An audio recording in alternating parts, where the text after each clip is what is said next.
প্রবাসীদের দাবি, প্রবাসীদের দাবি।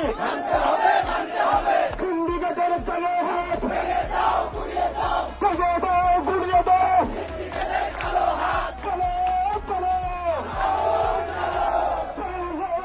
এবারই হচ্ছে শেষ সুযোগ বাংলাদেশে 19 দফা দাবি বাস্তবায়ন করার জন্য।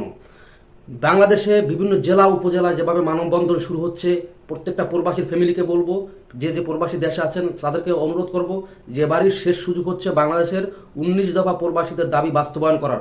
এবারে যদি হেরে যান আর কোনোদিন বাস্তবায়ন করতে পারবেন না, চ্যালেঞ্জ করে বলতে পারি। তাই বলছি, যারা প্রবাসে আছেন ভিডিওর মাধ্যমে আপনারা বিব্রত জানাবেন এবং আপনার ফ্যামিলিকে অনুরোধ করবেন যেখানে মানববন্ধন হয় তার সাথে অন্তর্ভুক্ত হওয়ার জন্য। যে প্রবাসী ভাইরা দেশে আছেন, আশা করি আপনারাও অনুরোধ জানাচ্ছি যে এই বেড়ে যদি আপনারা বাস্তবায়ন না করতে পারেন, আপনাদের 19 দফা দাবি আর কোনোদিন পারবেন না। এবারে প্রবাসীদেরকে অনুরোধ করছি যে যেখানে আছেন প্রতিবাদ করুন, এবারই বাস্তবায়ন করার সুযোগ।